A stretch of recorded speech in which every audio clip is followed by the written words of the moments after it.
Xin chào các bạn, Slovenia là một quốc gia nhỏ bé nhưng mà nổi bật ở trung tâm châu Âu. Không chỉ nổi tiếng với cảnh đẹp thiên nhiên và bản sắc văn hóa đa dạng, mà còn đóng vai trò là cầu nối thiết yếu giữa các quốc gia trong khu vực. Mặc dù có diện tích khiêm tốn, nhưng nơi đây lại sở hữu những điểm mạnh ấn tượng, đặc biệt là sự phát triển kinh tế vượt bậc sau nhiều thập kỷ biến động. Điều này đã chứng minh rằng sự thịnh vượng không chỉ phụ thuộc vào các nguyên tắc tư bản truyền thống, mà còn phản ánh khả năng linh hoạt và sáng tạo trong quản lý kinh tế. Vậy còn có gì đặc biệt về đất nước thú vị này? Các bạn hãy cùng 5 phút thôi tìm hiểu trong video ngày hôm nay nha!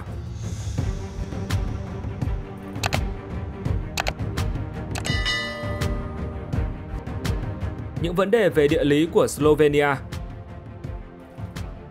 Với diện tích là 20.271 km², Cộng hòa Slovenia nằm trên mảng Adriatic, vốn bị kẹp giữa mảng Á-Âu ở phía Bắc và mảng châu Phi ở phía Nam. Do đó, quốc gia này thuộc khu vực có địa chấn khá mạnh, với khoảng 60 trận động đất có sức tàn phá lớn đã được ghi nhận trong quá khứ. Nằm ngay trong lòng châu Âu, nơi đây hiện được chia thành 4 vùng địa lý lớn, đó là vùng núi cao Alper, cao nguyên đá vôi, vùng đất thấp và vùng ven biển. Sự kết hợp độc đáo này không chỉ tạo nên những khung cảnh tuyệt đẹp mà còn mang lại sự đa dạng về địa hình cho đất nước. Trong đó, vùng núi cao chiếm ưu thế tại miền Bắc Slovenia, nó chạy dọc theo biên giới dài với Áo và nổi bật với dãy Alper hùng vĩ. Đây là một trong những dãy núi quan trọng tại châu Âu và đóng vai trò quan trọng trong việc hình thành nên các cảnh quan độc đáo của Slovenia.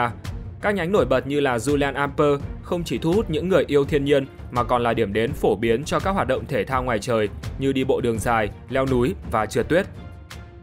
Đặc biệt, đỉnh Triglav với độ cao 2.864m so với mực nước biển được biết đến là điểm cao nhất tại quốc gia này.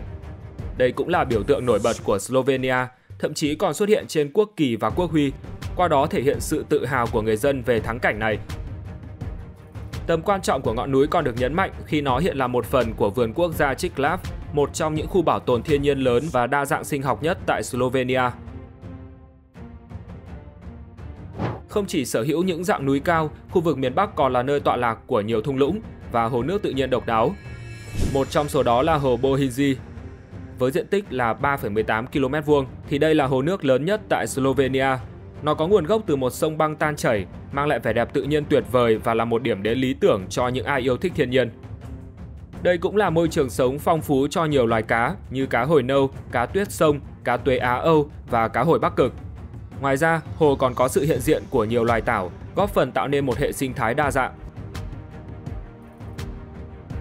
Nằm cách hồ Bohinji gần 19 km về phía đông bắc đó là Bled, nơi được mệnh danh là viên ngọc xanh của Slovenia. Với diện tích 1,45 km², tuyệt tác của tạo hóa gây chú ý với làn nước xanh ngọc bích và hòn đảo nhỏ giữa hồ. Nổi bật trên đảo là nhà thờ Vytautas Đại Đế, hay còn được gọi là nhà thờ Đức Mẹ lên trời, với một tháp chuông cao 55m. Theo phong tục truyền thống, các cặp đôi sau khi tổ chức đám cưới trên đảo thì chú rể phải bế cô dâu lên 99 bậc thang đá như lời thề sẽ gắn bó với nhau suốt đời. Phong tục ấy đã đưa Bled thành biểu tượng của tình yêu và sự gắn kết, qua đó chạm đến trái tim của bao du khách. Nằm dưới chân những dãy núi cao là lưu vực Ljubljana ở miền trung Slovenia. Đây là lưu vực đông dân nhất cả nước và cũng là nơi tọa lạc của thủ đô Ljubljana. Với diện tích là 163,8 km², thì thành phố này là nơi sinh sống của gần 289.000 người. Mặc dù không sở hữu vẻ đẹp hào nhoáng và tráng lệ như Paris hay Rome, nhưng Ljubljana lại mang đến một bầu không khí thoải mái và thư giãn, với những con đường rợp bóng cây xanh và những công viên thoáng đãng. Vì vậy, không có gì ngạc nhiên khi nơi đây được mệnh danh là một trong những thành phố đáng sống nhất tại châu Âu. Hiện nay, nhiều lâu đài đã được cải tạo thành bảo tàng và khách sạn, và du khách khi đến đây có thể dễ dàng biến giấc mơ cổ tích thời thơ ấu, một mình ngủ trong lâu đài thành hiện thực. Khu vực phía nam Slovenia được đặc trưng bởi vùng cao nguyên đá vôi. Nơi đây có địa hình độc đáo, với các cảnh quan được hình thành chủ yếu do nước hòa tan đá mẹ có thành phần carbonat, thường là đá vôi, dolomit hay hoa cương. Quá trình địa chất trải qua hàng trăm năm dẫn đến các bề mặt địa hình, các hệ thống sông ngầm và hang động độc đáo. Trong đó, hang Postojna được đánh giá là hang đá vôi đẹp nhất của châu Âu, với nhiều loại thạch nhũ kỳ lạ, bắt mắt. Hệ thống này có tổng chiều dài hơn 24 km, nhưng chỉ có 5 km được mở cửa cho công chúng tham quan. Trong đó, 3,5 km được di chuyển bằng tàu hỏa, tạo điều kiện thuận lợi cho du khách khi khám phá những điểm nổi bật.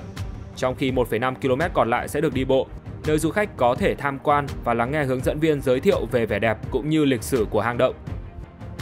Và ít ai biết được rằng hệ thống đường ray tại đây đã tồn tại hơn 150 năm. Thậm chí Postoinska còn được kết nối điện trước cả thủ đô Ljubljana. Lý do là từ lâu, hang đá vôi này đã trở thành địa điểm du lịch phổ biến đối với các giới quý tộc và vua chúa của châu Âu.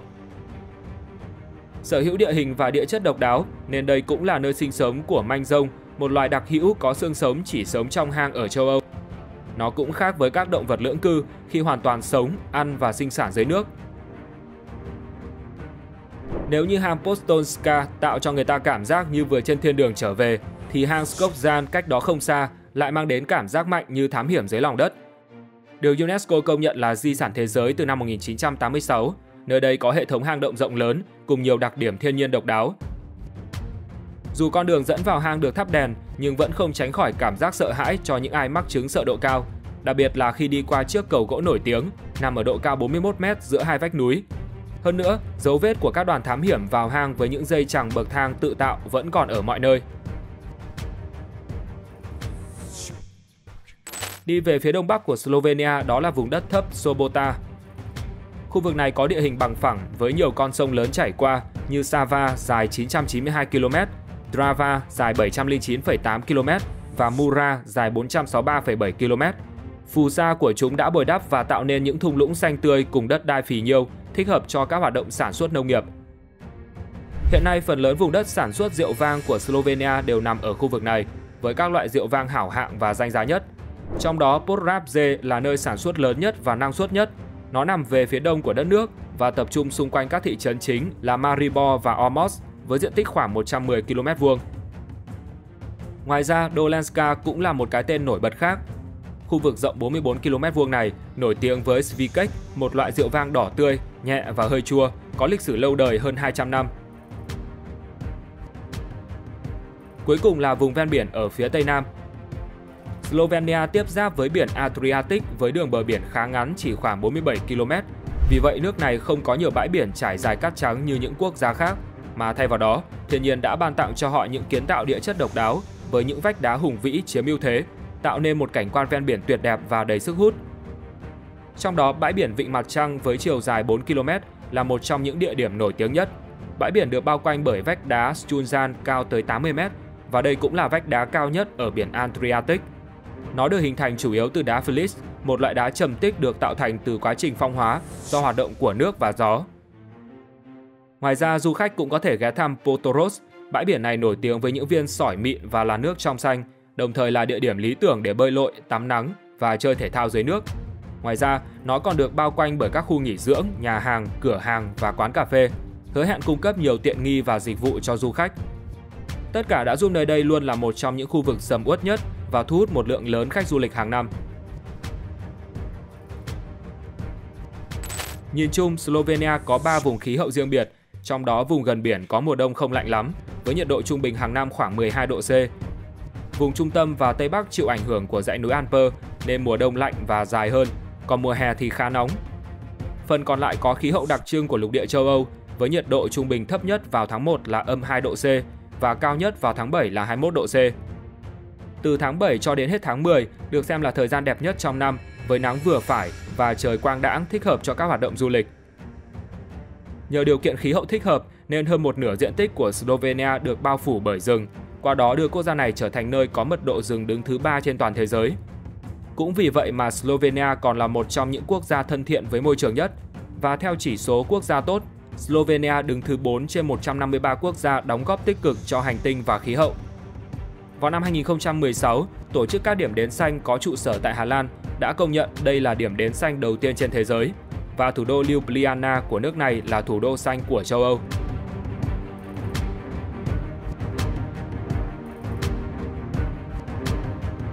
Quốc gia giàu có duy nhất thế giới không theo chủ nghĩa tư bản. Khi còn là một phần của Áo Hung, nền kinh tế Slovenia chủ yếu dựa vào nông nghiệp. Thêm vào đó, do nằm trong một khu vực kém phát triển, nên quá trình công nghiệp hóa của nơi đây cũng muộn hơn so với các khu vực khác. Phải đến khi xây dựng tuyến đường sắt nối Vienna với Trieste vào giữa thế kỷ 19 mới tạo ra một cú hích phát triển và giúp Slovenia công nghiệp hóa với tốc độ nhanh hơn. Khi đế chế Áo Hung sụp đổ sau chiến tranh thế giới thứ nhất, người Slovenia đã cùng với hai dân tộc Serbia và Croatia thành lập một quốc gia độc lập, mà sau này nó trở thành một bộ phận của Vương quốc Nam Tư. Vị thế của Slovenia cũng thay đổi rõ rệt khi nó nhanh chóng trở thành khu vực phát triển nhất, với số lượng nhà máy tăng gần như gấp đôi trước khi Thế chiến thứ hai bắt đầu, mặc dù vẫn khoảng 60% dân số sống dựa vào nông nghiệp. Với những thành tựu gặt hái trước đó, Slovenia tiếp tục trở thành một phần của Cộng hòa Liên bang Xã hội Chủ nghĩa Nam Tư và đổi tên thành Cộng hòa Nhân dân Slovenia. Vào ngày 17 tháng 12 năm 1945, chính quyền mới đã thông qua luật cải cách ruộng đất của người nước ngoài, cũng như nhà thờ, ngân hàng và công ty tại đây. Bằng cách này, họ đã quốc hữu hóa đất đai, với 2/3 trong số đó trở thành tài sản của nhà nước, trong khi 1/3 còn lại được chia cho nông dân. Năm 1965, một cuộc cải cách kinh tế mới bắt đầu, với mục tiêu là hiện đại hóa và làm cho nền kinh tế Nam Tư theo định hướng thị trường hơn, qua đó thúc đẩy việc mở cửa biên giới cũng như tự do di chuyển hàng hóa. Sau khi thực hiện các cải cách, Slovenia nhanh chóng chuyển mình thành nền kinh tế thị trường phát triển nhất trong số các nước Cộng hòa, với sản phẩm xã hội tăng gấp 2,5 lần so với mức trung bình quốc gia.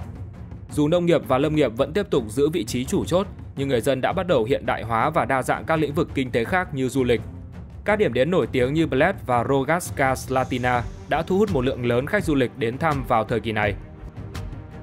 Từ đây, Slovenia nhanh chóng nổi lên là khu vực thịnh vượng và năng động nhất về kinh tế tại Nam Tư do hưởng lợi từ một thị trường Balkan rộng lớn. Mặc dù chỉ chiếm chưa đến 10% dân số liên bang, nhưng họ đã tạo ra 20% của cải và 30% kim ngạch xuất khẩu của đất nước. Ở Nam Tư, Slovenia luôn là địa điểm mà những người trẻ tuổi từ các nơi khác di cư đến để tìm việc làm và tạo dựng cuộc sống tốt đẹp hơn. Dù vậy, phần lớn doanh thu tài chính mà nước này tạo ra lại được sử dụng để trợ cấp cho các nước Cộng hòa kém phát triển hơn ở phía Nam. Điều này dẫn đến sự không hài lòng trong tâm lý của nhiều người Slovenia vì họ cảm thấy không công bằng khi mà tài nguyên của mình phải hỗ trợ cho các khu vực khác. Sự chênh lệch này góp phần tạo ra những bất mãn trong xã hội, và rồi sau nhiều thập niên là một nước Cộng hòa của Nam Tư, người Slovenia đã xây dựng được sự đồng thuận cho một con đường độc lập. Tại cuộc trưng cầu dân Ý năm 1990, gần 90% dân số đã bỏ phiếu ủng hộ độc lập. Nhưng ngay sau khi giành được độc lập, nền kinh tế của nước này phải đối mặt với nhiều thách thức, với hai vấn đề lớn nhất đó là mất đi thị trường rộng lớn trong khối Nam Tư và yêu cầu phải tái áp dụng một nền kinh tế thị trường, trong bối cảnh mà trước đó, nước này chủ yếu tập trung vào khai thác mỏ và phát triển công nghiệp, khác hoàn toàn so với sự phát triển của các nước châu Âu, với lĩnh vực dịch vụ chiếm ưu thế hơn. Tuy nhiên, họ không phải sa lầy vào quá nhiều cuộc chiến tranh thảm khốc như những quốc gia còn lại từng thuộc Nam Tư. Đây chính là động lực khiến Slovenia có những bước tiến xa nhất trong cải cách kinh tế.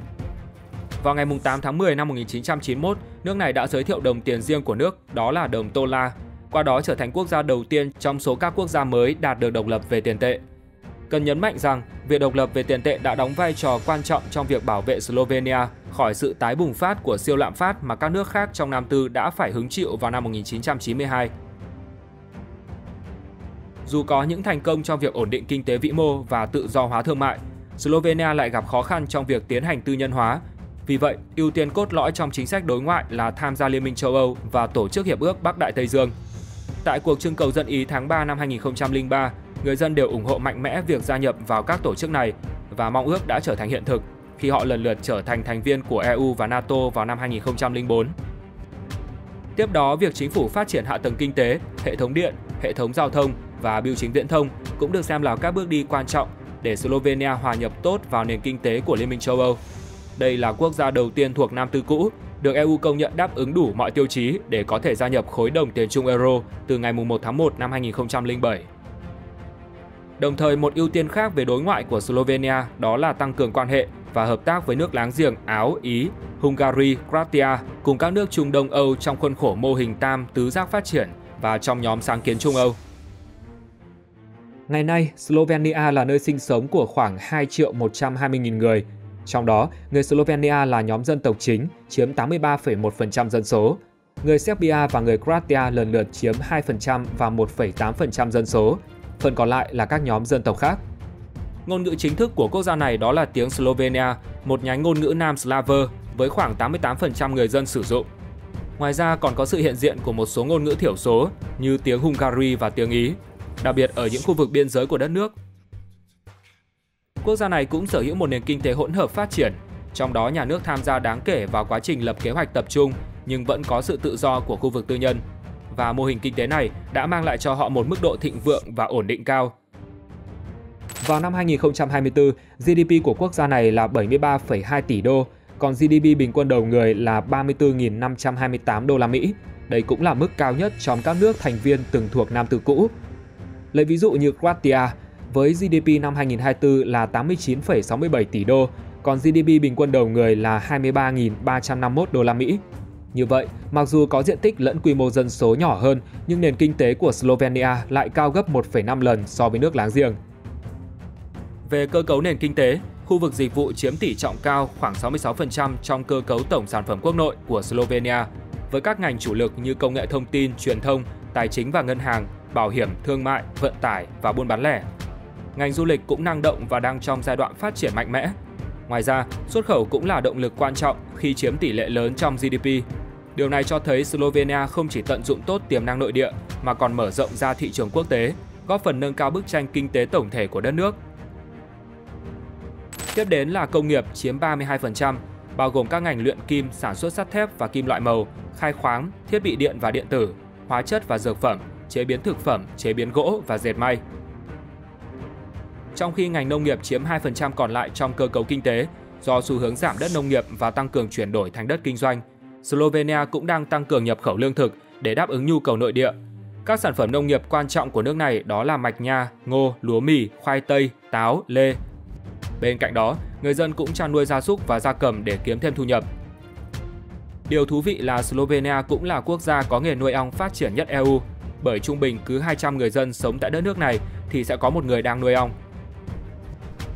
Song song với việc thúc đẩy 3 trụ cột kinh tế chính, thì nước này hoàn toàn mở cửa cho đầu tư nước ngoài, phù hợp với các nguyên tắc của EU và OECD, đồng thời không phân biệt đối xử giữa các nhà đầu tư trong và ngoài nước. Các lĩnh vực kinh tế thu hút FDI lớn nhất đó là sản xuất, đặc biệt là sản phẩm kim loại, thiết bị điện và quang học và linh kiện ô tô, sản phẩm hóa chất, sản phẩm từ nhựa, giấy, dược phẩm, cao su và bán lẻ.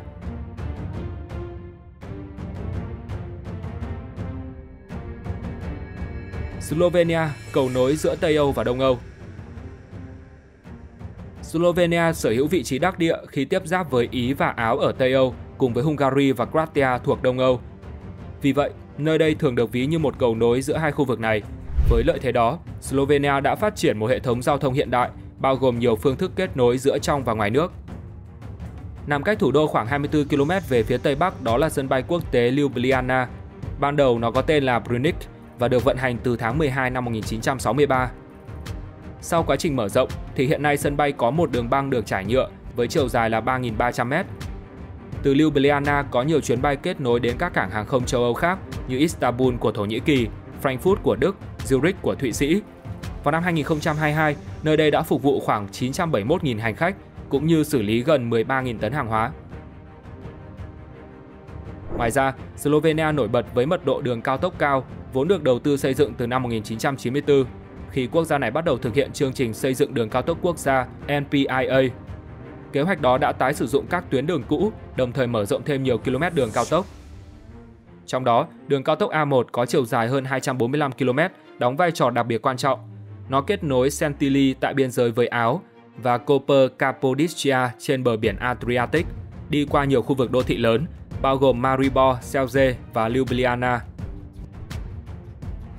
Ngoài ra, Slovenia còn được biết đến như một trạm quá cảnh quan trọng trong hệ thống hành lang xuyên châu Âu, góp phần tích cực vào việc vận chuyển hàng hóa và thúc đẩy nền kinh tế giữa các quốc gia trong khu vực. Hiện có hai hành lang giao thông quan trọng bao gồm cả các tuyến đường bộ và đường sắt chạy qua thủ đô của Slovenia. Đó là hành lang số 5 dài 1.600 km bắt nguồn từ Venice đi qua Trieste, Koper, Ljubljana, Maribor, Budapest, Uhorod, Lviv và kết thúc tại Kiev. Tiếp đó là hành lang số 10 dài 2.300 km đi từ Samburg đến Ljubljana rồi qua Zagreb, Belgrade, Nice, Skopje, Velez và dừng lại ở Thessaloniki. Có thể nói cả hai hành lang đều đóng vai trò quan trọng trong việc kết nối mạng lưới giao thông hiện đại của Slovenia với nhiều quốc gia khác như Ý, Hungary, Ukraine, tiếp đó là Áo, Croatia, Serbia, Bắc Macedonia và Hy Lạp. Qua đó thúc đẩy bức tranh thương mại quốc tế càng thêm phần sôi động. Nếu sân bay quốc tế Ljubljana góp phần mở rộng các hoạt động giao thương quốc tế thông qua đường hàng không, thì cảng Koper cũng đang đóng vai trò cực kỳ quan trọng. Về mặt địa lý, cảng này tọa lạc tại vị trí chiến lược nhất, kết nối gần gũi giữa Trung và Đông Âu với Địa Trung Hải, đồng thời là điểm tiếp nhận các luồng hàng hóa quan trọng qua eo biển Gibraltar và kênh đào Suez. Với sự hiện diện của nhiều công ty vận tải biển hàng đầu thế giới, cảng duy trì kết nối đường biển mạnh mẽ với các thị trường trên thế giới. Hiện nay nó trải rộng trên một khu vực rộng 2,8 km² với số lượng 26 bến. Vào năm 2023, nó đã xử lý khối lượng container hơn 1 triệu TEU. Mặc dù Koper là cửa ngõ hàng hải chính của đất nước, nhưng nó chỉ được phục vụ bởi một tuyến đường sắt duy nhất được xây dựng vào năm 1967, có tên là đường sắt Divaka-Koper. Qua thời gian, tuyến đường này đã xuống cấp và không còn đáp ứng được yêu cầu vận chuyển hành khách và hàng hóa. Để khắc phục tình trạng đó, Slovenia đã khởi động dự án xây dựng tuyến đường sắt thứ hai giữa Divaka và Koper, chạy song song với tuyến hiện tại ở phía Bắc. Dự án có tổng chi phí ước tính khoảng 354 triệu euro, tương đương hơn 376 triệu đô la Mỹ. Trong đó, Ngân hàng Đầu tư châu Âu đã tài trợ hơn 265 triệu đô. Khoản đầu tư này đã cho thấy cam kết của Liên minh châu Âu trong việc củng cố cơ sở hạ tầng tại các quốc gia thành viên. Trong các cuộc thảo luận, Slovenia cũng đáp ứng những lo ngại về môi trường do Ý nêu ra và khẳng định sẽ hướng đến mục tiêu phát triển hạ tầng bền vững. Việc xây dựng dự án mới bắt đầu vào tháng 5 năm 2021 và đến đầu năm 2022 đã ở vào giai đoạn đào hầm. Nó sẽ dài 27 km, cho phép tàu hỏa di chuyển với tốc độ lên đến 160 km/h. Công trình dự kiến sẽ hoàn thành vào năm 2025, với chuyến tàu thử nghiệm đầu tiên sẽ bắt đầu vào năm 2026. Hiện nay, cảng Koper còn đang giữ vị trí then chốt trong con đường tơ lụa trên biển thế kỷ 21, một thành phần quan trọng trong sáng kiến vành đai con đường do Trung Quốc khởi xướng. Trong suốt những năm qua, các doanh nhân Trung Quốc đã nhận ra giá trị chiến lược của cảng Koper, cùng với những kết nối vượt trội của cảng này với các vùng đất nội địa. Trung bình, mỗi ngày có đến 70 chuyến tàu hàng hóa được khai thác, kết nối Koper với những trung tâm kinh tế lớn nhất ở Trung và Đông Âu, khiến cảng này trở thành một điểm đến quan trọng đối với các đối tác Trung Quốc. Bên cạnh việc theo đuổi các mục tiêu phát triển kinh tế, thì cảng biển số 1 của Slovenia còn nổi bật với những tham vọng địa chiến lược đáng chú ý. Năm 2018, Koper đã trở thành tâm điểm chú ý của giới truyền thông khi ký kết thỏa thuận hợp tác với NATO cho cuộc tập trận Chidan Chunture năm 2018, một trong những sự kiện quân sự quan trọng nhất mà NATO tổ chức trong những năm gần đây. Mặc dù chính phủ Slovenia nhanh chóng bác bỏ những suy đoán về việc Koper có thể trở thành một trung tâm hậu cần quan trọng cho NATO, đặc biệt là về các vấn đề về chuyển quân, vũ khí và thiết bị quân sự khác, nhưng nỗ lực này vẫn không thể xóa tan những băn khoăn tồn tại sau đó. Tuy nhiên, cho đến nay, không có nhiều hoạt động quân sự được triển khai thêm nữa, và đây vẫn là một trong những cửa ngõ hàng hải quan trọng tại biển Adriatic. Ngoài Koper, thì Slovenia còn sở hữu hai bến cảng nhỏ khác, đó là Piran và Izola. Trong quá khứ thì chúng đều là những cảng cá quan trọng của quốc gia. Tuy nhiên, ở thời điểm hiện tại, ngoài lĩnh vực này, thì cả hai đã được phát triển thành những bến du thuyền lớn và hiện đại để phục vụ cho các hoạt động phát triển du lịch. Đặc biệt là cảng Izola, khi nơi đây tiếp đón và phục vụ hàng nghìn du khách từ Croatia, Ý và Đức đến tham quan hàng năm.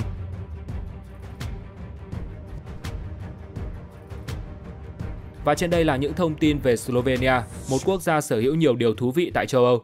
Xin chào và hẹn gặp lại các bạn trong những video tiếp theo.